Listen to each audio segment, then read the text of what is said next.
In the Power Lunch studio in Johannesburg from Vestact is Sasha Naryshkine. Sasha, let's go back to Friday if we can, because that was an amazing thing. There I was driving home, battling the traffic, thinking to myself, yeah, okay, everything's fine. Then suddenly the rand got absolutely smacked. What, there's traffic in Cape Town, Lindsay? Yeah, a lot of cyclists down here apparently, and well, let's not talk about that. But yes, the rand, please. So obviously it's the dollar index, which has ramped up significantly from about the middle of last year, and that's coincided with a drawdown in all commodities prices. So whilst that's been helpful, and Sasol suggests that it's going to continue to be helpful, the low commodity prices obviously is not helpful for all the commodity producers. But if you go a little bit more global in terms of what the currency outlook has looked for some of our peers in like the BRICS mix, if you want to call it that, the hardest hit are Brazil and Russia, obviously for different reasons. Obviously India has done some things right, and in fact that could boost the next, could be the next commodities boom there if they attract more investment, if they start growing quicker, if there's a big concerted effort by the government for bigger infrastructural spend, and gosh, they certainly need it.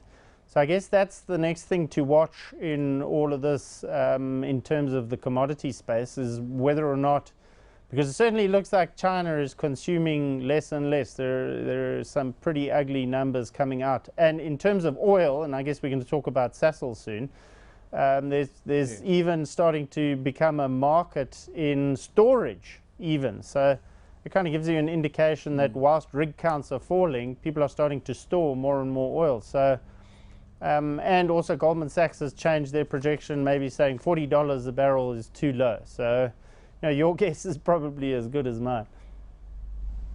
Yeah, my guess is that when it goes from 115 to 45, back up to 65 and back down to 59 now, the fact is that this is going to take a long time to find its new equilibrium. Talking about storage, people are talking about these giant tankers, these ultra-large crude carriers, ULCCs, being stored across all sorts of different continents. What about Sasol?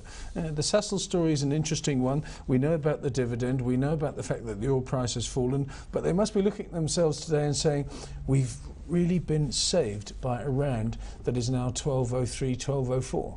Yeah, not just that. I think, not enough credit is given to Sasol management, which are probably very conservative, and that's against the backdrop of the independent the independent oil producers in mainland US really going hard. And they're starting to come unstuck. So whilst the massive fall in the Sasol share price is unsettling, credit must be given to management. So they're going to control the things that they can. So they're going to pull in their horns and say, okay, we can control costs as best as we can, and then we're like everybody else, like every other oil producer or any company related to the oil price, we're directly correlated with that. So obviously, if you have a look at it from an operational point of view, probably down about a quarter. So the question then you've got to ask yourself is, you've got to say, well, how much has the weaker rand saved them?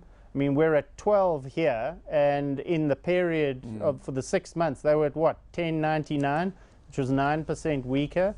So there's probably another 9-10% in it.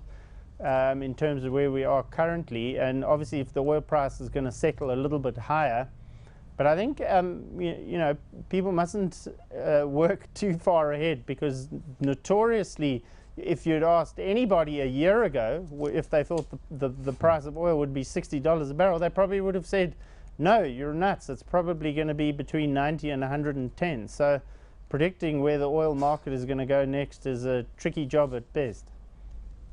And that's why the people at the investment banks don't justify their seven-figure salaries in US dollar terms, because they don't know anything more than you and I do. What about AVI? What about Sasfin? Sasfin's a bank that interests me. I mean, we have people from Sasfin on CNBC Africa go quite regularly, but it goes about its business and it increases its operating profit by 13% and that sort of thing. Its results came out today, so perhaps before AVI, talk about Sasfin.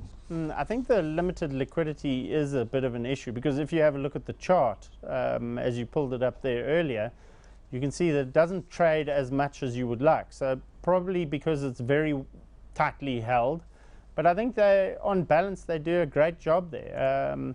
I guess it depends how you view the middle business sector in South Africa, who are probably running into a pretty tough time. But they do lots of inventive thinking there. They've got a pretty good asset management portion there too. So, if you had to compare it, it probably doesn't have a peer in the local market, simply because of the business that they do, and pretty good at doing, and they've delivered strong returns. But so is the rest of the banking sector, to be perfectly honest, in terms of share price performance and also on a relative yield basis.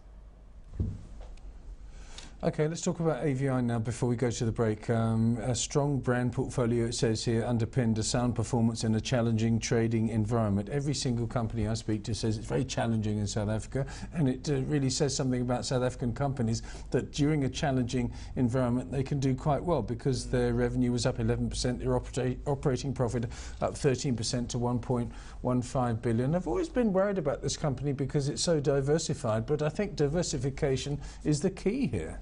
Yeah, exactly. So everything from tea and biscuits through to fish and even footwear now. I noticed your favorite shoes there, Lindsay, Green Cross, didn't do too well, did they?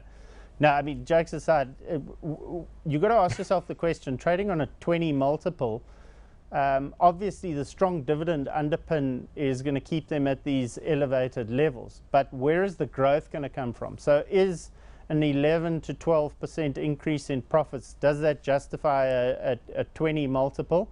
Well, I think they do have growth markets. So if the Mozambican economy clicks, for instance, or the Malawian economy clicks, or even Zambia, they have the ability to be able to sell into a strong growing middle class their quality products. So i.e. the local products, which you would think are of a slightly inferior quality, whereas AVI's products, especially in the kind of the food space, certainly compare at an international level. So, and they're good value for money. So if you're optimistic about the growth of Southern Africa, then I think it's a really good entry point. Plus also they're a very aggressive dividend payer and have announced that they're going to be paying the special dividend as well. So any sort of excess cash they sit with, either they'll decide to buy back the shares if they look slightly cheaper, or they'll send that back to their shareholders. So it's been a really, really good investment for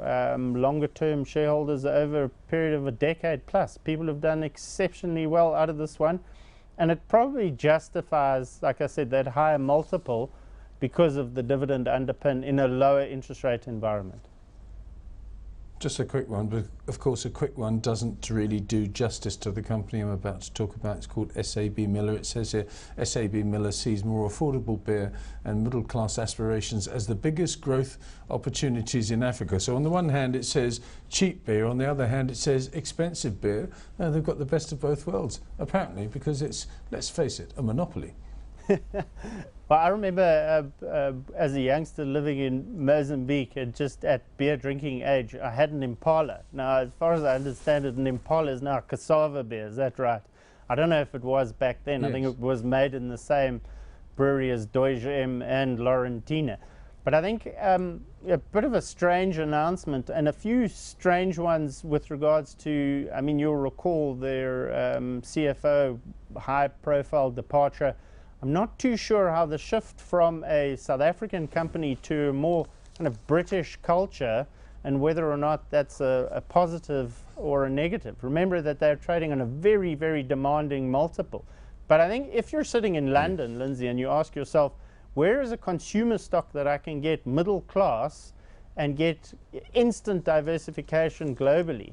I think SABMillier is definitely ticks all the boxes from that point of view, which is why they trade at the higher multiple relative to some other consumer stocks. And it's been robust and management has delivered. The question remains, with the transition in management away from the typical South African conservative style to a more English style, I'm not too sure how that's all going to stack up.